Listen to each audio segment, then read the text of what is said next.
कुछ नहीं है, प्रशासन वहाँ नहीं आता तो मेरी वहाँ हत्या कर दी जाती। सिवान की राजनीति के वारिस और आरजेडी विधायक उसामा साहिब क्या अब टांग लिए जाएंगे?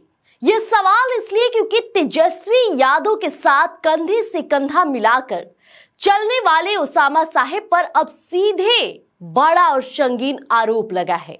वही उसामा साहब जो इन दिनों तेजस्वी यादव के हर मंच पर साथ दिखते हैं, साई की तरह तेजस्वी के पीछे खड़े नजर आते हैं, आज उन्हीं पर हत्या की साजिश रचने का मुकदमा दर्ज हुआ है।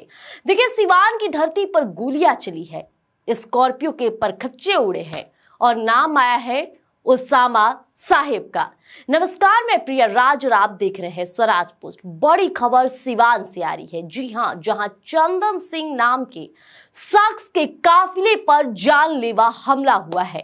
अब यह कोई मामूली झड़प नहीं थी। देखिए, यह एक सोची समझी साजिश रची गई थी, एक मर्डर प्लानिंग थी। रविवार की रात जब चंदन सिंह के कार्यक्रम से लौट रहे थे, तभी अत्याधुनिक हथियारों से लैस अपराधियों ने उनकी स्कॉर्पियो को निशाना बनाया।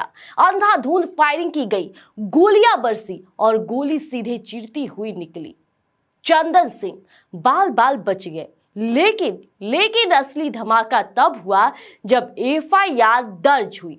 अब इस एफआईआर में सीधे तौर पे नाम आया है उसामा साहब का। जी हां, वही उसामा साहब जो तेजस्वी यादव आरजेडी के विधायक हैं, पूर्व सांसद शहाबुद्दीन के बेटे हैं। दरअसल इस वक्त एफआईआर की कॉपी है जो एमएच नगर थाने में दर्ज कराई गई है। सुनिए चंदन सिंह ने क्या कहा है। चंदन सिंह का कहना साफ है कि अननुल हक और लाल बाबू मियां ने उन पर गोलियां चलाई, लेकिन इस पूरी वारदात की स्क्रिप्ट लिखी गई थी उसामा साहब और डब्लू खान के द्वारा। शिकायत में साफ लिखा है, देखिए हम डिस्प्ले पे दिखा रहे हैं, मेरी हत्या करने के लिए उसामा साहब और आरजेडी विधायक ने साजिश रची थी। अत्याधुनिक हथियारों का इस्तेमाल किया गया था और मेरी स्कॉर्पियो को छलनी कर दिया गया। मैं तिलकधारी हूँ, मेरी गलती यही है। मैंने सोचा भी नहीं था कि सिमरी वालों लोग मेरे साथ ऐसा करेगा। कुछ नहीं है, प्रशासन वहाँ नहीं आता तो मेरी वहाँ हत्या कर दी जाती। प्रशासन बहुत कोऑपरेट किया है मुझे, प्रशासन वहाँ से रिलीज करके थाने पे ले गया। इसलिए अब पता नहीं वो लोग का प्लानिंग था, वो लोग का प्लानिंग। सिवान का इतिहास किसी से छिपा नहीं है। वहां की गलियों में सत्ता और रसूख की लड़ाई ने न जाने कितने घरों के चिराग बुझा दिए हैं। चंदन सिंह, जिनका खुद का भी एक पुराना इतिहास रहा है, उन्होंने उसामा साहब को इस हमले का मास्टरमाइंड बताया है। अब क्या पुलिस उसामा साहब के दरवाजे तक जाएगी? क्या उन्हें गिरफ्तार किया जाएगा या फिर सत्ता के रसूख के नीचे यह मामला दब जाएगा? बिहार पुलिस देखिए कह रही है कि जांच जारी है, लेकिन जांच किस बात की?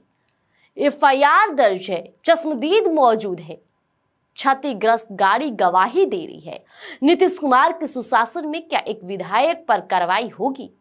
सिवान के एमएच नगर थाने में मामला रजिस्टर्ड है। धाराएं बेहद गंभीर है, हत्या की साजिश, सोच लीजिए, जानलेवा हमला और आर्म्स एक्ट। उसामा साहब के लिए मुश्किलें अब बढ़ने वाली है। जी समझ लीजिए कि विपक्ष अब हमलावर है और जनता पूछ रही है कि क्या सिवान में फिर से गोलियों का राज चलेगा? यह मामला सिर्फ दो गुटों की लड़ाई नहीं रही, अब यह कानून को खुली चुनौती है। उसामा साहब पर लगे आरोपों ने आरजेडी को भी बैकफुट पर ला दिया।